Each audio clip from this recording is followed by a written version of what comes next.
ਤੁਸੀਂ ਵੀ ਇਹ ਮੰਨਦੇ ਹੋ कि हिंदू खतरे च है? ਸਿੱਖਾਂ ਪ੍ਰਤੀ ਕੀ ਨਜ਼ਰੀਆ योगी साहब ਦੀ ਤੁਸੀਂ ਗੱਲ ਕਰ ਰਹੇ हो? मुझे मस्जिद की नॉलेज नहीं है, मैं नहीं जाता। मुझे चर्च की नॉलेज नहीं है, नहीं जाता। नहीं जानते? नहीं जाता। हमारी ब्याह शादियों के फेरे मौलवियों से करवाओगे? चलिए अपने लिए कर रहे हो या किसी को खुश करने लिए गल कह रहे हो? मुझे पता ही नहीं है इल्म क्या है, मैं कहाँ से कर लूंगा? कोशिश भी नहीं की कभी? क्या जरूरत है करने की? मास्टर सलीम, दूसरा कलाकार जी खान, तीसरा कलाकार खान साहब, चौथा कलाकार कमल खान। कराओ जागरण। अगर कोई तकलीफ नहीं थी तो क्या कहते बना लो अयोध्या का राम मंदिर, हमें कोई तकलीफ नहीं है। इस दौर ਦੇ ਵਿੱਚ ਆ ਕੇ ਕਿਉਂ ਭਗਵਾ ਹੋਣ ਲੱਗਿਆ?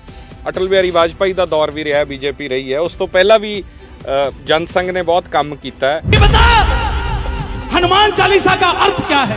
और हमारी विडंबना देखो, जिसने लूटा उसके नाम से सड़कें है, उसके नाम से शहर है। नहीं होने चाहिए। किस लिए होने चाहिए? अकबर रोड दिल्ली दे विच नहीं होनी नहीं होनी चाहिए। पार्टी दे क्यों होके रह गए? कलाकार तो साझा हुंदा सब दा। चुनने की बारी आए तो हिंदू नेता को चुनो जिसके अंदर हिंदुत्व हो। अगर मनमोहन सिंह जी भी, डॉक्टर मनमोहन सिंह जी भी राम मंदिर का फैसला ले आते तो हम उनकी भी बात कर लेते। हिंदू ना खतरे में है, ना कभी होगा। कुरुक्षेत्र की धरती गवाह है, जरासंध तक हुआ यहाँ, लेकिन मोहम्मद कहीं नहीं था साहब। सूरज, चंदा, पानी, हर चीज पूजी जाती है, कहाँ से खतरा हो जाएगा? कहाँ रोक दोगे आप सनातनी को पूजा करने से? बताओ। हम हैं, हम थे और हम ही रहेंगे। मेरी कई बार योगी जी से भी पंजाब के लिए चर्चा होती है और कई विषयों पर होती है, वो मैं आपको बता नहीं सकता। यही भगवत तुसी पर्सनली पंजाब च भी चाਹੁੰਦੇ? पंजाब ਨੂੰ ਲੈ ਕੇ ਵਿਜ਼ਨ ਹੈ ਉਹਨਾਂ ਦਾ? मैं बीजेपी ਦੀ ਗੱਲ ਕਰ ਰਿਹਾ क्योंकि हो ਤੁਸੀਂ ਉਸ ਲੌਬੀ 'ਚ ਰਹਿੰਦੇ ਹੋ, शायद ਤੁਹਾਡੇ ਨਾਲ ਚਰਚਾ ਹੁੰਦੀ ਹੋਵੇ। नहीं, मेरी इस बारे में चर्चा नहीं है। जिस तरीके के कपड़े दीपिका पादुकोण को पहनाए गए और उसके साथ उस रंग का इस्तेमाल किया गया जो कि हमारे देश के अंदर धार्मिक भावनाएं जुड़ी हुई है लोगों की, तो उसके लिए डायरेक्टरों को सोचना चाहिए। 500 करोड़ तो ਵੱਧ कमा गई, देखा भी तो उससे देश ने ना।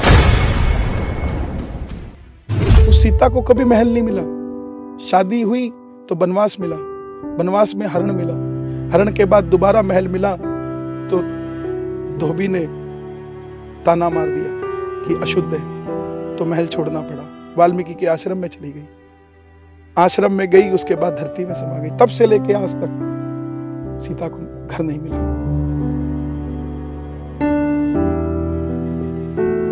देश जिस राम के नाम से पहचाना जाता उसी राम का मंदिर नहीं है, उसकी जन्म स्थली को सुप्रीम कोर्ट में जाना पड़ा कि मंदिर बनेगा कि नहीं बनेगा, राम पैदा भी हुए थे कि नहीं। जो राम को लाए हैं हम उनको लाएंगे, दुनिया में फिर से हम, दुनिया में फिर से हम भगवा लहराएंगे। On air. जो राम को लाए हैं हम उनको लाएंगे। ਇਹ ਗਾਉਣ ਵਾਲੇ ਕਨਹਈਆ ਮਿੱਤਲ ਨੂੰ ਕਰੋੜਾਂ ਲੋਕਾਂ ਦਾ ਪਿਆਰ ਮਿਲਿਆ। ਕੁਝ ਕੁ ਲੋਕਾਂ ਨੇ ਵਿਰੋਧ ਕੀਤਾ ਕਿ ਕਲਾਕਾਰ ਤਾਂ ਸਾਂਝਾ ਹੁੰਦਾ, ਫਿਰ ਇੱਕ ਪਾਰਟੀ ਦੀ ਗੱਲ ਕਿਉਂ ਕਰ ਰਹੇ ਹੈ? ਇਲੈਕਸ਼ਨਾਂ ਵੇਲੇ ਮੁੱਖ ਮੰਤਰੀ ਯੂਪੀ ਦੇ ਯੋਗੀ ਸਾਹਿਬ ਦੇ ਵਾਸਤੇ ਗਾਇਆ ਇੱਕ ਗੀਤ, ਇਹ ਵੀ ਚਰਚਾ ਦਾ ਵਿਸ਼ਾ ਬਣਿਆ। ਫਿਰ ਬਹੁਤ ਸਾਰੀਆਂ ਗੱਲਾਂ ਹੋਰ ਹੋਈਆਂ, ਵਿਵਾਦ ਵੀ ਨਾਲ ਨੇ, ਮੁਹੱਬਤ ਵੀ ਨਾਲ ਹੈ। ਅੱਜ ਗੱਲਬਾਤ ਕਰਾਂਗੇ। ਬਹੁਤ ਸਵਾਗਤ ਹੈ ਕਨਹਈਆ ਮਿੱਤਲ ਜੀ। बहुत बहुत धन्यवाद। जय सिया राम। बहुत सारे लोग, मैं पहला सवाल यही है कि वो कहते हैं कि एक पार्टी दे क्यों होके रह गए? कलाकार तो साझा हुंदा सब दा। देखिए, इसमें कोई दो राय नहीं है कि कलाकार साझा होता है और हम हैं भी साझे। हम राम की बात करते हैं, जो हमारे मंदिरों को बना रहे हैं। मैं धार्मिक कार्य की शैली में हूँ, भजन गाता हूँ और भजन मंदिर से जुड़े हैं। मंदिर ही नहीं होंगे, मंदिर वाले नहीं होंगे तो हमारा भजन सुनेगा कौन? और जो उनकी रक्षा करेगा, जो उनके हित की बात करेगा, उनकी बात करना गलत नहीं है, वो कोई भी करता हो। मैं सदैव बोलता आया हूँ कि अगर मनमोहन सिंह जी भी, डॉक्टर मनमोहन सिंह जी भी राम मंदिर का फैसला ले आते तो हम उनकी भी बात कर लेते। अभी पिछले दिनों में भगवंत मान जी की धर्मपत्नी सालासर होकर आई, बालाजी होकर आए, मैंने उनके भी धन्यवाद किया। हम राजनीतिक दल से ना तो वास्ता रखते हैं, ना हम मोहब्बत करते हैं उनसे जिनके अंदर राम का तत्व है। करतारपुर साहब कॉरिडोर अगर खोला मोदी साहब ने, तो क्या हम उनका धन्यवाद नहीं कर सकते? और खोलने के लिए नाम तो उन्हीं का लिया जाएगा ना जिसने खोला, किसी और का तो नहीं लिया जाएगा। हमारे अंदर धन्यवाद करने की ये क्षमता क्यों नहीं है? हम क्यों नहीं सरेआम किसी का धन्यवाद कर सकते?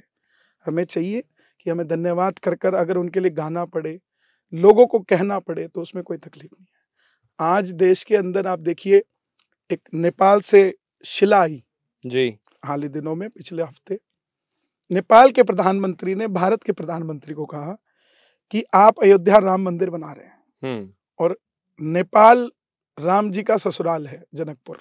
तो जब अयोध्या का राम मंदिर बन रहा है तो उसके अंदर उनके ससुराल की भी कुछ ना कुछ देन होनी चाहिए। तो नेपाल के प्रधानमंत्री ने वहां से शिला भेजी, जो कि 24 टन की एक थी, 16 टन की एक थी, शालिग्राम जिसे कहा जाता है। इतना बड़ा भारत के अंदर अयोध्या में राम मंदिर बन रहा है, मगर पत्थर नेपाल से आया है और उसी से रामलला की मूर्ति बनेगी। तो आप समझ के देखिए कि काम तो प्रधानमंत्रियों ने किया आपस में, तो नाम तो लेना पड़ेगा ना उनका, या नहीं लेना पड़ेगा? कि धार्मिक कट्टरवाद वध रहा देश ਦੇ ਵਿੱਚ? नहीं, धार्मिक कट्टरवाद नहीं बढ़ रहा। सनातन, इस देश के अंदर 100 करोड़ हिंदू हैं। आप समझिए, हिंदू तो खुद सिखों की कट्टरता को देखकर चल रहे हैं कि धर्म को चलाना है तो सिखों से सीखो। आप समझिए, तो फिर वो भी कट्टरवाद हो गया।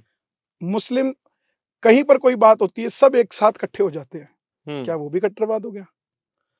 क्रिश्चियन, पंजाब के अंदर आज से 10 साल पहले गिनी चुनी चर्च थी जी, आज कितनी है ये सबको पता है। तो क्या वो भी कट्टरवाद हो गया? जब सनातन बात करेगा, 100 करोड़ है साहब, अगर 100 आदमी एक बार आवाज मारेंगे और 1000 आदमी एक बार आवाज मारेंगे, ऑब्वियसली आवाज जोर की दिखेगी, जोर की ही सुनेगी। तो आज जब सनातनी सब मिलकर एक ही राग लाप रहे हैं कि राम, तो उसे कट्टरवाद नहीं कहा जा सकता। कि ਤੁਸੀਂ ਵੀ ਇਹ ਮੰਨਦੇ ਹੋ ਕਿ ਹਿੰਦੂ ਖਤਰੇ 'ਚ ਹੈ? नहीं नहीं नहीं, बिल्कुल भी खतरा ਜਿਵੇਂ ਆਮ ਤੌਰ ਤੇ ਸੋਸ਼ਲ ਤੇ ਚਰਚਾ ਰਹਿੰਦੀ ਹੈ। नहीं नहीं नहीं नहीं, ये बिल्कुल कोई खतरा नहीं है, किसी भी तरीके का खतरा नहीं है। आज देश के अंदर, हमारे खासकर पंजाब के अंदर, मेरी कई बार योगी जी से भी पंजाब के लिए चर्चा होती है और कई विषयों पर होती है, वो मैं आपको बता नहीं सकता। फिर एक दी गल की ओपिनियन है उन्हां दा, जे तुसी कोई दस सको तो उस पर भी हम चर्चा करेंगे, उस पर भी चर्चा करेंगे। पहले हम जो बात, हम कट्टरवाद की आपने बात करी, बड़ा अच्छा सवाल है, क्या हिंदू खतरे में है? हिंदू ना खतरे में है, ना कभी होगा। उसका कारण है कि इसको कोई नहीं बांध पाया। हमारे धर्म के अंदर तो माँ यशोदा भगवान कृष्ण को नहीं रख पाई अपने घर, उनको भी भेजा जाओ धर्म की स्थापना के लिए, आपको युद्ध लड़ना पड़ेगा, वो भी घर छोड़ कर गए। राम को भी वनवास हुआ जी। राम, जब तक श्री राम को वनवास नहीं हुआ तब तक राम सिर्फ युवराज थे। जब उन्होंने रावण को मारा, एक साधारण जीवन को जिया, राजाओं का महल छोड़कर वनवासी राम कहलाए, उसके बाद वो भगवान बने। तब लोगों ने माना कि हाँ, राम का अवतार हुआ है। तो वही चीज, कहीं पर भी सनातन को कोई खतरा नहीं है किसी भी तरीके का। जो लोग बोलते हैं कि हिंदू धर्म खतरे में है, ऐसा नहीं है। हाँ, ये जरूर है कि अपने अपने पंथ की, अपने अपने संत की, अपने अपने भगवंत की सब बात करते हैं। हिंदू करता है तो उसे कट्टरता का नाम दे दिया जाता है, मुझे जो लगता है, लेकिन वो नहीं देना चाहिए। सनातनी अपनी बात कर रहे हैं साहब। हमारे यहाँ तो पेड़ पौधे, पहाड़, सूरज, चंदा, पानी, हर चीज पूजी जाती है। कहाँ से खतरा हो जाएगा? कहाँ रोक दोगे आप सनातनी को पूजा करने से, बताओ? अगर उसको जेल में भी डाल दोगे तो भी धरती की पूजा करेगा। उसको जंगलों में भेज दोगे तो जंगलों की पूजा करेगा। उसको चांद पे भेज दोगे, चांद की पूजा। कहाँ पूजा बंद होगी? हमारा तो कंकर कंकर में शंकर है। पर एक दौर, खास तौर ते मैं पंजाब दी गल करदा, तुसीं पंजाब तो तां मैं कि 60-70s ਦੀਆਂ ਫਿਲਮਾਂ ਵੀ ਦੇਖੋ, ਉਹਦੇ ਵਿੱਚ ਮਾਤਾ ਦੀ ਗੱਲ, ਜੈ ਮਾਤਾ ਦੀ, ਮਾਤਾ ਵੈਸ਼ਨੂ ਦੇਵੀ ਦੀ ਗੱਲ ਹੁੰਦੀ ਹੈ। ਉਹ ਇੱਕ ਮੁਹੱਬਤ ਤੇ ਪਿਆਰ ਰਿਹਾ ਸੀ। ਜਦੋਂ ਛੋਟੇ ਸੀ ਤਾਂ ਮਹੱਲੇ ਦੇ ਵਿੱਚ ਜਗਰਾਤਾ ਹੋਣਾ ਤਾਂ ਸਾਰੇ ਜੋਤ ਲੈਣ ਇਕੱਠੇ ਜਾ ਰਹੇ ਆ। ਉਸ ਗੱਲ 'ਚ ਤੁਹਾਨੂੰ ਨਹੀਂ ਲੱਗਦਾ ਕਿ ਅੱਜ ਬਹੁਤ ਫਰਕ आ गया, ये दूरियां बढ़ी हैं किते ना किते? नहीं, ऐसा पंजाब में आज भी नहीं है, नहीं है, बिल्कुल नहीं है। और दूसरी बात, ये जो दूरियां हुई हैं उसमें ऑब्जर्वेशन की कमी है। जो पंजाब में बच्चे जो 60s-70s में आप बात कर रहे हैं, उस समय लोग विदेश नहीं जाते थे, वो सारे इकट्ठे रहते थे। अब उन्हीं बच्चों में से उन्हीं के बच्चे आधे बाहर चले गए। जो सरदार साहब थे वो बाहर चले गए, उनमें से 1-2 रह गए, वो चले जाते हैं साथ में। अब किसी ने ये तो ऑब्जर्व किया ही नहीं कि उनका भी दिल है, वो भी कनाडा बैठ के देख रहे जगराता। ऑब्जर्वेशन की बात है कि हुआ क्यों, व्हाई इट्स सो। ये सवाल के पीछे कोई नहीं जाता, बस सामने सामने रहता है कि ऐसा ही है। ऐसा कहीं पर भी नहीं है। आज भी मैं कितने सिख समाज के घर में जाके कीर्तन मैं खुद करके आता हूँ। अच्छा, भजन करके आता बुलाते हैं तो नहीं? यस, बिल्कुल, वो आते हैं, मैं भी मिलता हूँ। अभी हाल ही में जलंधर में मैं, हमारे जवाहर सिंह जी हैं, मैं नाम ले रहा हूँ आपके चैनल पे, उन आपको मैं वीडियो भी दिखाऊंगा। पूरे सारे हमारे सरदार साहब बैठे हैं, भजन कीर्तन हो रहा है, जोत जली है। भगवान रंग ਦੇ ਵਿੱਚ ਬਹੁਤ ਚਰਚਾ ਹੋਈ ਕਿ ਭਗਵਾ ਰੰਗ ਨੂੰ ਲੈ ਕੇ ਕਿ ਇਸ ਦੌਰ ਦੇ ਵਿੱਚ ਆ ਕੇ ਕਿਉਂ ਭਗਵਾ ਹੋਣ ਲੱਗਿਆ। ਅਟਲ ਬਿਹਾਰੀ ਵਾਜਪਾਈ ਦਾ ਦੌਰ ਵੀ ਰਿਹਾ, ਬੀਜੇਪੀ ਰਹੀ ਹੈ, ਉਸ ਤੋਂ ਪਹਿਲਾਂ ਵੀ ਜਨਸੰਘ ਨੇ ਬਹੁਤ ਕੰਮ ਕੀਤਾ ਹੈ। ਤੁਸੀਂ ਵੀ ਹੁਣ ਗੀਤ ਗਾਇਆ ਮੇਰੇ ਖਿਆਲ ਭਗਵਾ ਕਰਨ ਦੇ ਉੱਤੇ। ਇਹ ਭਗਵਾ ਤੁਹਾਡੇ ਵਾਸਤੇ ਕੀ ਹੈ? मेरे लिए भगवा प्रभु राम का वो वस्त्र है जो वो पहनते थे, और वो झंडा है जो हनुमान जी लेकर चलते थे। त्रेता से इस भगवे की बात होती आई है। सनातन के अंदर, और हमारा तो सनातन की बात करोगे और सिखिज्म की बात करोगे तो केसरिया और भगवा एक ही है। कोई दोनों में फर्क नहीं है। दोनों के आगे शीश झुकता है, दोनों को नमन होता है, और दोनों समझदारी, होशियारी और रक्षक का सूचक है। रंग के लिए कहाँ आप रंग के भेदभाव आप पूरा ही नहीं कर पाओगे। जो बात रंग की करते हैं, रंग जीवन में होना चाहिए, आदमी का जीवन रंगीन होना चाहिए। जिन लोगों की खुद की जिंदगी बेरंग है, वो रंग की बात कहाँ से समझेंगे। पहले अपने आप को हमें रंगीला, हमारा पंजाब रंगीला, देश रंगीला, तो देश रंगीला, तो वो रंग अगर हम छांटने लग गए तो देश रंगीला कैसे रहेगा? देश तो एक ही रंग का हो जाएगा। देश को रंगीला रहने दो, रंगीला है, रंगीला था, रंगीला रहेगा। ਜਿਵੇਂ ਹੁਣ ਫਿਲਮ ਆਈ ਸੀ ਇੱਕ ਸ਼ਾਹਰੁਖ ਖਾਨ ਦੀ, ਉਹਨੂੰ ਲੈ ਕੇ ਬੜਾ ਵਿਵਾਦ ਹੋਇਆ। हाँ, विवाद हुआ, वो मैंने भी देखा, लेकिन ऐसा है कि उसके लिए बेसिकली डायरेक्टर्स को भी सोचना चाहिए और पब्लिक को भी उदार। मतलब ਤੁਹਾਨੂੰ ਲੱਗਦਾ ਹੈ ਕਿ ਨਹੀਂ ਹੋਣਾ ਚਾਹੀਦਾ? ਤੁਹਾਨੂੰ ਲੱਗਦਾ ਹੈ कि इंसल्ट है ये? देखिए, इसके 2 नजरिए हैं। पहला कि पर्टिकुलर उस वेशभूषा को, जिस तरीके की वो वेशभूषा दिखाई गई, क्या वो हमारे सनातन का, क्या हमारे वो भारत की वो दिखाने का तरीका है? पहली चीज। पिक्चर जो बनती है, जिस देश में बनती है, जिस जगह आज बॉलीवुड में पंजाब की मूवी बनती है, आप देखो कितनी सुंदरता से बनती है। कोई अश्लीलता नहीं है उसमें, कोई लिच्चरता नहीं है, किसी तरीके की कोई अभद्र भाषा नहीं है, वो फिर भी हिट होती है। लोग जाते हैं, चाव से देखने जाते हैं। क्यों जाते हैं? वो पंजाब को रिप्रेजेंट करती है। और मैं तो थैंक यू करता हूँ पूरे जितनी बॉलीवुड इंडस्ट्री है, जो भी मूवीज बनाती है पंजाबी, कि उन्होंने हमारे पंजाब को इस तरीके से दिखाया कि लोगों का नजरिया बदल दिया पंजाब को देखने का। तो उसी तरीके से ये बॉलीवुड को भी सोचना चाहिए कि हमारा भारत जिस तरीके से, उसमें जिस तरीके के कपड़े दीपिका पादुकोण को पहनाए गए और उसके साथ उस रंग का इस्तेमाल किया गया, जो कि हमारे देश के अंदर धार्मिक भावनाएं जुड़ी हुई है लोगों की, तो उसके लिए डायरेक्टरों को सोचना चाहिए। ਤੁਹਾਨੂੰ ਲੱਗਦਾ ਹੈ ਕਿ ਸਿਰਫ ਫਿਲਮ ਤੱਕ, ਸਿਨੇਮੇ ਤੱਕ सीमित हो जानियां चाहिए ਇਹ ਗੱਲਾਂ?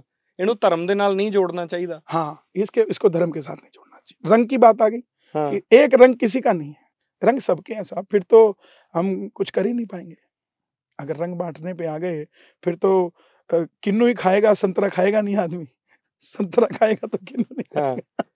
ਇਹ ਫਲਾਣੇ ਧਰਮ ਦਾ ਹੈ ਕਿ ਸੰਤਰਾ ਤਾਂ ਹੁਣ ਕੱਲਾ ਹਿੰਦੂਆਂ ਦਾ ਹੋ ਗਿਆ, ਵੀ ਹੋਰ ਕੋਈ ਨਹੀਂ ਖਾ ਸਕਦਾ। कहाँ तक निभाओगे बताओ?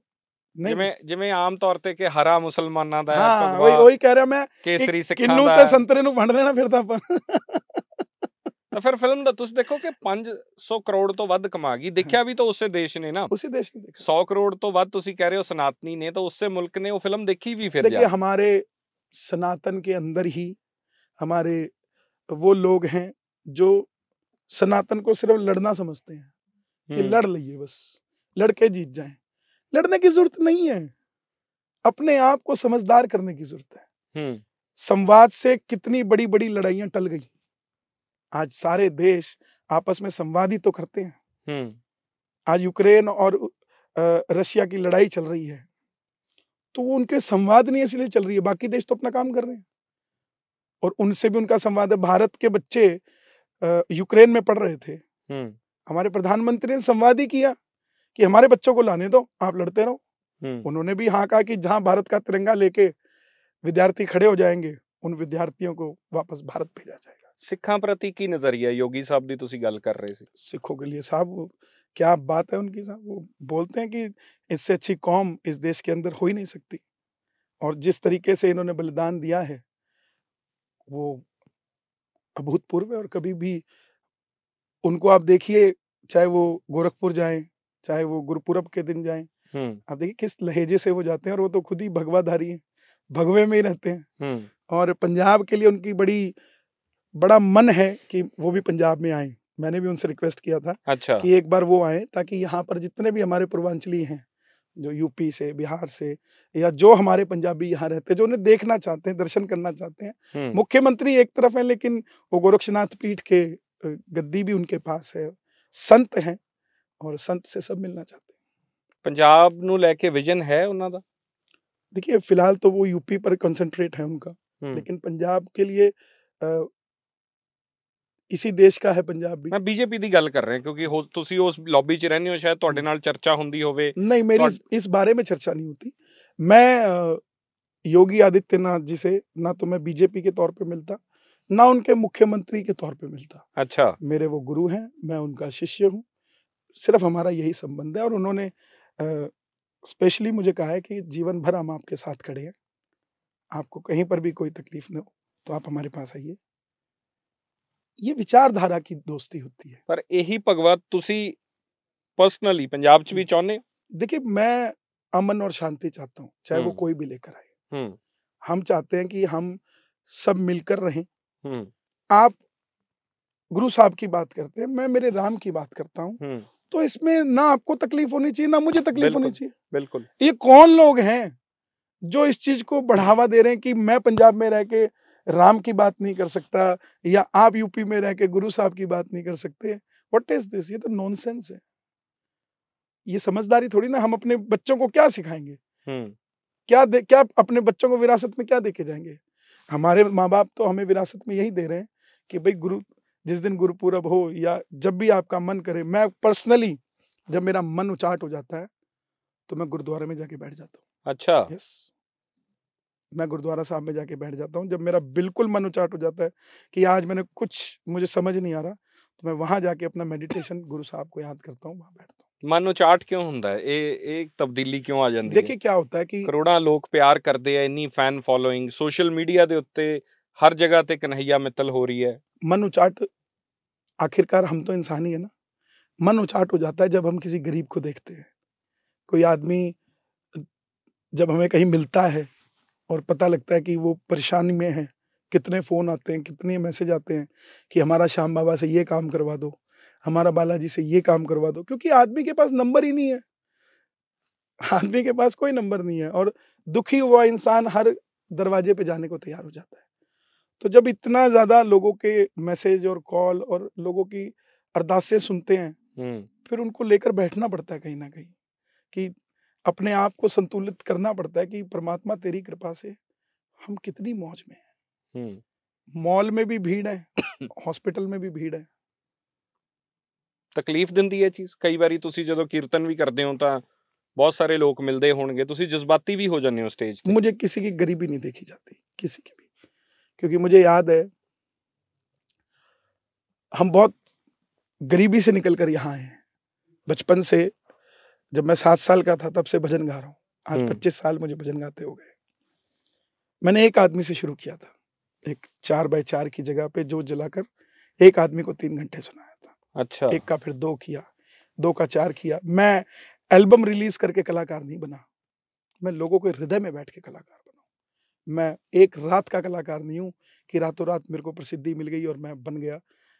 मुझे भगवान ने बनाया है कि आज तुझे 4 लोगों में बिठा रहा हूँ, कल तुझे 40 में बैठना है तो 4 का 8 किया, 8 का 20 किया, 20 का 30 किया, तब जाके मैं 40 की कदर कर पाया।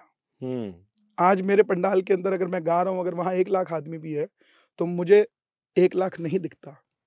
मुझे एक में एक ही दिखता था, वो रब था, और 1 लाख में भी आज एक ही दिखता है, वो भी रब भी है। इसके सिवा मुझे ये नहीं दिखता कि मुझे कोई सुनने आया है या इतनी भीड़ मुझे सुनने आई है। मुझे इस चीज़ से कोई फ़र्क नहीं पड़ता, भीड़ आती है या नहीं आती। क्यों? क्योंकि मुझे सिर्फ़ और सिर्फ़ इस चीज़ से मतलब है कि वहाँ आए हुए भगत का भगवान सुनवाई कर ले, उसकी बात सुनी जाए, ताकि उसका भी बेड़ा पार हो जाए। कदे विराग चाहते हो ਜਦੋਂ ਇੰਨੀ ਭੀੜ ਹੁੰਦੀ ਹੈ? ਹਾਲਾਂਕਿ ਠੀਕ ਹੈ, ਤੁਹਾਨੂੰ ਉਹਨਾਂ 'ਚ ਪਰਮਾਤਮਾ ਦਿਸਦਾ ਹੈ, ਪਰ ਕਦੇ ਬਾਲਾ ਜੀ ਵੱਲ ਦੇਖ ਕੇ ਦਿਲ 'ਚ ਆਉਂਦਾ ਕਿ ਬਹੁਤ ਧੰਨਵਾਦ ਕਿ ਤੂੰ ਮੈਨੂੰ ਚੂਜ਼ ਕੀਤਾ परमात्मा? ये तो 24 घंटे, कभी क्या, हर वेले शुक्राना, 24 घंटे रहता है। सुबह उठते हैं तब से लेके जब तक सोते नहीं तब तक यही चलता रहता है। क्यों? ये जो गाड़ी चल रही है, अगले 1 मिनट का नहीं पता सांस आएगी नहीं आएगी। और उसने इस जीवन में, मेरी उम्र 32 साल है, और 32 साल की एज में उसने इतना कुछ दिया हुआ है। मैं 10 लड़के खड़े कर दो आप 32 साल के मेरे साथ में, और जब मैं अपने आप को कंपेयर करूंगा तो उसकी कृपा अपने आप ही महसूस हो जाएगी कि हमारे पास क्या है क्या नहीं। ਕਈ ਵਾਰੀ ਕਮੈਂਟਸ ਦੇ ਵਿੱਚ ਲੋਕ ਬਹੁਤ ਕੁਝ ਲਿਖਦੇ, ਕਹਿੰਦੇ ਕਨਈਆ ਮਿੱਤਲ ਨਫ਼ਰਤ ਫੈਲਾ ਰਹੇ ਹੈ, ਕਨਈਆ ਮਿੱਤਲ ਇੱਕ ਪਾਸੇ ਦੀ ਹੋ ਕੇ ਗੱਲ ਕਰਦੇ ਹੈ, ऐसा नहीं, बाकी धर्मां दा सत्कार नहीं है। नहीं, क्यों नहीं है साहब, मैं तो सबको सत्कार करता हूँ, लेकिन मैं मुझे जिसकी नॉलेज नहीं है, अब मुझे मस्जिद की नॉलेज नहीं है, मैं नहीं जाता। मुझे चर्च की नॉलेज नहीं है, नहीं जाता। नहीं जाता। मुझे गुरुद्वारा साहब की नॉलेज है, मैं जाता हूँ, सिर को ढक के जाता हूँ। जो मुझे पढ़ाया गया, जो मुझे समझाया गया, अब मुझे पता ही नहीं है इल्म क्या है, मैं कहाँ से कर लूंगा? कोशिश भी नहीं की कदे? क्या जरूरत है करने की? जब मुझे हनुमान चालीसा, अपने लिए कर रहे हो या किसी ਨੂੰ खुश करने लिए ये गल कह रहे हो? किसको खुश करना है? वो खुश है जिसको खुश करना है, और तो कोई है ही नहीं जिसको खुश करने की जरूरत है। पर परमात्मा दी गल वो कर रहे हैं, परमात्मा दी गल गुरु ग्रंथ साहब, ये नॉलेज की बात है, नॉलेज की बात है। मुझे पढ़ना ही नहीं आता, ये तो नॉलेज की बात है, ये मान सम्मान की थोड़ी ना है। आप, ये विषय क्या है? मैं कई बार बोलता हूँ इस पे, मैं अल्लाह अकबर नहीं गा सकता, मुझे पता ही नहीं गाते कैसे। आप समझो ना, इसको गाना कैसे? कव्वाली गाना अलग है, भजन गाना अलग है। अब कव्वाली गाने के लिए कव्वाली का सीखनी भी तो पड़ेगी, या नहीं सीखनी पड़ेगी? आपको इच्छा भी नहीं है, क्या जरूरत है? इच्छा क्या करेगी? जब हमें बताओ, हमें अपने काम से फुर्सत नहीं है, अपने सनातन से ही हमें फुर्सत नहीं है, हमें अपने गुरुद्वारे से ही फुर्सत नहीं है, हम और कहाँ जाएं? और जो रिवाज है हमारा, जो संस्कृति है हमारी, सैकड़े होर धर्म भी तो है देश दे विच, बहुत सारे छोटे वड्डे धर्म ने, बहुत सारे धर्म ने, ज़ोरास्ट्रियंस ने, पारसी रहंदे हैं मुल्क दे विच। देश के अंदर सारे रहते हैं, सबको सत्कार है। मेरा सवाल ये नहीं है, मेरा कहना ये नहीं है कि मुझे इनसे नफरत है, मुझे इनसे लगाव है, प्यार है, पर यही मगर मेरे जाने से ही ਤੁਹਾਡੀਆਂ ਇਹੀ ਗੱਲਾਂ ਦੇ ਬਾਕੀ ਸਭ ਕੁਝ ਲੋਕ ਪਿਆਰ ਕਰਦੇ ਆ, ਮੁਹੱਬਤ ਕਰਦੇ ਆ, ਤੁਹਾਡੀ ਇਸ ਗੱਲ ਦੇ ਉੱਤੇ ਆ ਕੇ ਉਹ लिखते हैं कि थल्ले ये नफरत दी गल है। हमारी विडंबना देखो, जिसने लूटा उसके नाम से सड़कें हैं, उसके नाम से शहर है, और हमारे अंदर इतना नहीं होने चाहिए। किस लिए होने चाहिए? अकबर रोड दिल्ली दे विच नहीं होनी चाहिए। किस लिए? एक बात बताओ मुझे, देन तो बताओ, ये देन है? जिन लोगों ने ताजमहल बनाया, कौन थे वो जिन्होंने बनाया? थे तो हमारे। नहीं लगता कि ये चीज़ां फिजूल ने? देश नू प्रोग्रेस दी गल करनी चाहिए है, बेरोजगारी दी गल करनी चाहिए है, गरीबी दी गल करनी चाहिए। टॉपिक्स होते हैं जी। मैं अगर नेता हूँ जी, तो आप मेरे से बेरोजगारी और इसकी बात करो जी। मैं भजन गाता हूँ, मेरे धर्म से जुड़ी बात करता हूँ जी। हम धर्म पे ही चर्चा करेंगे और किस पे करेंगे? जी। जिसको सामने मान लो मेरे घर के पार्क है, खाली जगह है, आप वहाँ एनजीओ को बुलाओ जो लोगों की मदद करते हैं, अस्पताल, वो कहेंगे अस्पताल बना दो यहाँ। आप वहाँ फादर को लेके आओ किसी चर्च के, बोलो यहाँ क्या किया जाए, बोले यहाँ चर्च बना दो। पंडित को लेके आओ, बोले यहाँ क्या बनाया, बोले मंदिर बना दो। तो जो जिस फील्ड से है वो उसी फील्ड की बात करेगा ना। आप मुझे कह रहे हो कि आप यहाँ आप मस्जिद चले जाओ या आप चर्च में चले जाओ, मैं कैसे चला कह रहा चले जाओ? आपने कहा मुझे, मैं पूछ रहा कि जाने हो कि नहीं जाने? नहीं, पूछ रहा नहीं, आपने देखो, मैं नहीं जाता, पूछ रहा, मैं नहीं जाता क्योंकि मुझे उसकी नॉलेज नहीं है। इसका मतलब ये नहीं है कि मैं उसका सत्कार नहीं करता। भगवान सब बराबर हैं, कोई फर्क नहीं है। मैं पुनः कह रहा हूं कि भगवान सब बराबर है, कोई फर्क नहीं है, मगर मैं नहीं जाता, मुझे उसके नॉलेज नहीं है कैसे जाया जाता है। कैसे उसको सत्कार दूं मैं? मुझसे गलती ना हो जाए, गलत करने से अच्छा ना करो। मैं यही बात मैं बार-बार बोलता हूँ, लोग इस बात को ये नफ़रत की भाषा ले जाते हैं कि ये नफ़रत की बात करता है। प्रभु जी, नॉलेज, उस चीज़ की नॉलेज होनी ज़रूरी है। आप किसी भी चीज़ के अंदर जा रहे, आज हम जाते हैं तो लोगों के लिए आइकन है। लोगों के लिए हम आइकन हैं। हम जो करेंगे लोग कुछ ना कुछ तो उसमें से लोग करेंगे। तो हमें ही सोचना पड़ेगा ना हमने क्या करना है, क्या नहीं करना। ਬਾਲਾ ਜੀ ਦੀ ਇਹ ਬੜੀ ਖਾਸ ਤੁਸੀਂ जी, ਪਾਇਆ ਹੋਇਆ ਹੈ, ਇਹਦੇ ਬਾਰੇ ਦੱਸੋ। ਮੈਂ ਬਹੁਤ ਘੱਟ ਦੇਖਿਆ ਇਸ ਤਰ੍ਹਾਂ। मैं ये 2000 लगभग 16 हाँ, 16 में मुझे ये कोई मेरे गले में डाल के चला गया था। मुझे आज भी उसका नाम नहीं पता। चलते कीर्तन में। अच्छा। और तब से मैंने ये पहनना शुरू किया। उसी दिन सुबह मैंने अपनी धर्मपत्नी से बात करी थी कि हमें भी ना कुछ गले में ऐसा डालना चाहिए जिससे कि लोगों को पता लगे कि हम किनको मानते हैं और किनके भजन विशेषता करते हैं, और लोग भी फिर हमारा देख के वो गले में डाले। आज हजारों लोग इसको गले में डालते हैं अपना बना के देख के। यस, सालासर आप जाएंगे तो वहां तो बोर्ड लगा है कि कन्हैया मित्तल के गले का पेंडेंट अच्छा। ऐसा यहाँ बनाया जाता है। एक ने दिल्ली में एक ज्वेलर है बहुत बड़े, उन्होंने इसी में डायमंड में बनाया। अच्छा। तो वो मुझे देने की बात करने लगे तो मैंने मना कर दिया, क्योंकि कीमत डायमंड की, सोने की नहीं होती।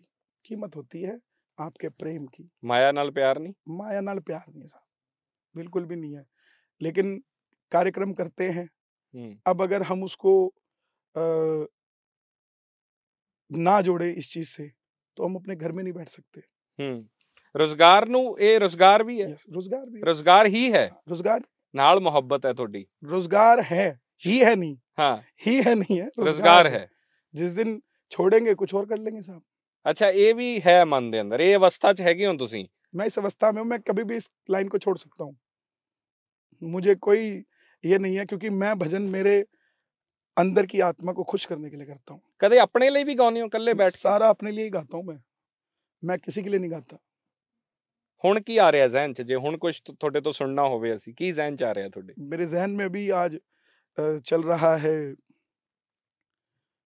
क्योंकि अभी आप मेरा इंटरव्यू कर रहे हैं तो मैं घर से जुड़ गया हूँ अपने। हाँ, और रोजगार की बात कर रहे हैं तो अभी कल रात को मैंने ये दिमाग में आया कि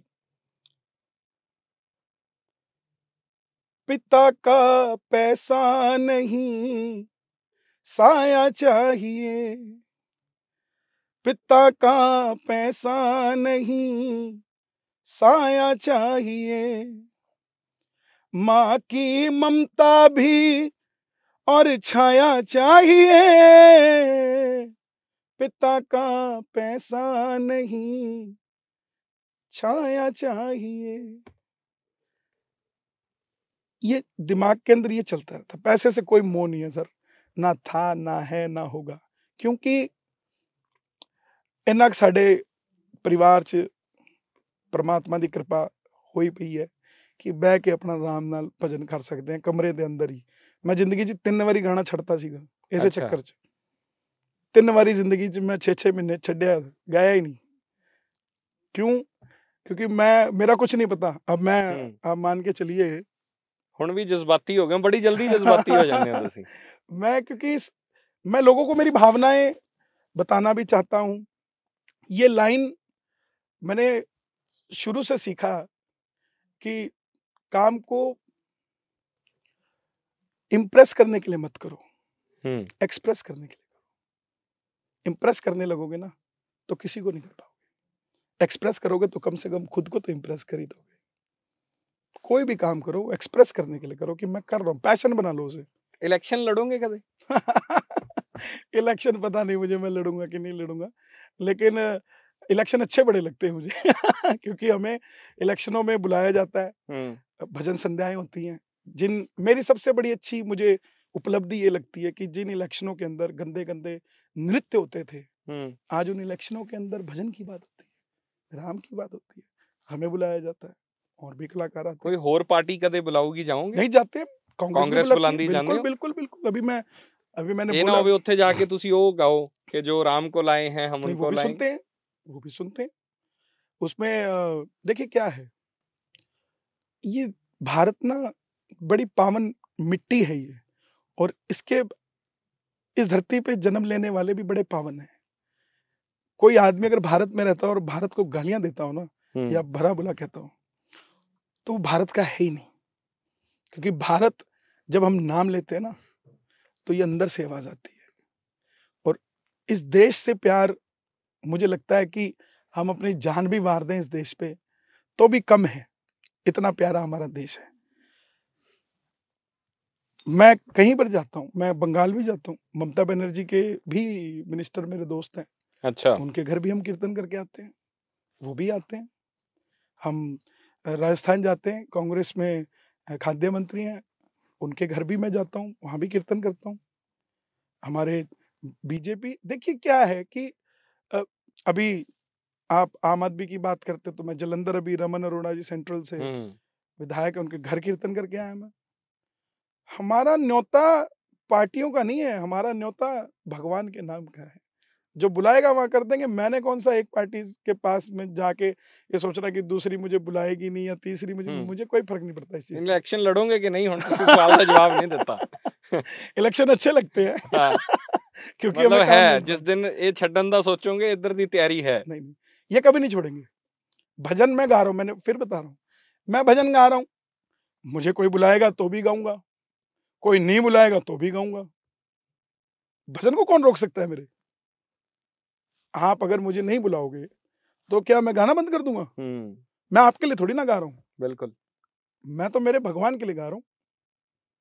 ठीक है, बड़े स्केल पे नहीं गाएंगे, छोटे पे गाएंगे। गा तो कन्हैया मित्तल ही रहा होगा, उसको नहीं रोक सकते। आखिरी सवाल है वो पूरी बेसब्री नाल इंतजार है ਤੁਹਾਨੂੰ जिस दिन राम मंदिर बन जाएगा, वो जज्बात की होणगे? सिर्फ वो चाहना कि ਤੁਸੀਂ क्योंकि योगी साहब ਦੇ ਵੀ ਨੇੜੇ ਹੋ, ਆਮ ਸ਼ੋਰ ਤੁਸੀਂ ਉੱਥੇ ਜਾਓਗੇ ਵੀ ਔਰ ਤੁਹਾਨੂੰ ਕੀਰਤਨ ਕਰਨ ਦਾ ਮੌਕਾ ਵੀ ਮਿਲੂਗਾ, ਪਰ ਉਹ ਜਦੋਂ ਮੂਰਤੀ ਬਣ ਕੇ ਤਿਆਰ ਹੋ ਜੂਗੀ ਜਾਂ ਜਦੋਂ ਸਥਾਪਿਤ ਕੀਤੀ ਜਾਊਗੀ, ਕਨਹਈਆ ਮਿੱਤਲ ਦੇ ਜਜ਼ਬਾਤ ਕੀ ਹੋਣਗੇ?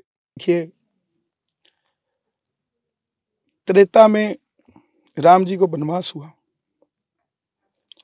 उसके बाद अयोध्या के रामलला के मंदिर को 1600 ईस्वी में बाबर ने तोड़ दिया। 500 साल से वो मंदिर टूटा रहा। देश जिस राम के नाम से पहचाना जाता है, उसी राम का मंदिर नहीं है। उसकी जन्मस्थली को सुप्रीम कोर्ट में जाना पड़ा कि मंदिर बनेगा कि नहीं बनेगा, राम पैदा भी हुए थे कि नहीं हुए थे। 70 सालों से देश के अंदर सरकारें, सुप्रीम कोर्ट काम कर रही थी। मैं अगर किराए के मकान पे रहता हूं और मेरे पास 5 साल का बच्चा है, तो मेरी धर्मपत्नी का रोज मुझे एक सवाल होगा कि हम ऐसा कौन सा रोजगार करें जिससे 2 पैसे इकट्ठे हो जाए और हमारी छत भी अपनी हो जाए। उस सीता माता भी रोज राम को कहती होगी कि राम, कोई ऐसा देश में नहीं है जो हमें महलों में लेके जा सके। तब राम भी कहते होंगे, सीता, नरेंद्र मोदी आएगा, यूपी में योगी आएगा और हम महलों में चले जाएंगे। ये वही दौर है साहब। धन्यवाद क्यों नहीं कर सकते? सीता जिसने विवाह के बाद कभी महल नहीं देख पाई, ये समझना पड़ेगा हमें। हम देवताओं को पूजते हैं, लेकिन उन देवताओं के साथ क्या हुआ, उनके जीवन को भी तो हमें, उसी से तो हम अपनी विचारधारा चलाते हैं। राम है तो मर्यादा उन्हीं को देखकर हम अपने घर को चलाते हैं। कृष्ण की लीलाएं देखकर तो घर नहीं चलाते। कृष्ण का धर्म पे विजय को देखकर घर चलाते हैं हम कि धर्म कैसा होना चाहिए। उस सीता को कभी महल नहीं मिला। शादी हुई तो वनवास मिला, वनवास में हरण मिला, हरण के बाद दोबारा महल मिला तो धोबी ने ताना मार दिया कि अशुद्ध है, तो महल छोड़ना पड़ा। वाल्मीकि के आश्रम में चली गई, आश्रम में गई, उसके बाद धरती में समा गई। तब से लेके आज तक सीता को घर नहीं मिला। आज उनका महल बनने जा रहा है। मैंने प्रभु राम को सिर्फ भजन में नहीं गाता। मैं जब राम जपता हूं तो मेरे अंदर एक भावना ऐसी फूट पड़ती है कि मुझे लगता है कि बस अब मैं राम में ही हो जाऊं। और मैंने उसी के लिए भजन भी लिखा 2024 में, जो हम लोग उसको गाएंगे। मैं आपको आज ही सुना रहा हूँ, क्योंकि 24 तक तो पता नहीं और क्या क्या लिख देंगे हम। अयोध्या के राजा भारत है आपका, महलों में आओ स्वागत है आपका। जो भूल हुई हमसे हमें माफ जरा कर दो, महलों में राजा राम तुम पाओ जरा धर दो। अयोध्या के राजा भारत है आपका, महलों में आओ स्वागत है आपका। प्रभु राम आ रहे हैं, देश स्वागत कर रहा है, विदेश स्वागत कर रहा है। इससे बढ़कर जिस अयोध्या में मिलिट्री लगी होती थी मंदिर के बाहर, जहां जाने से डर लगता था, आज वहां जाने की तैयारियां हो रही है। इससे बढ़कर राम राज्य और क्या होगा देश के अंदर,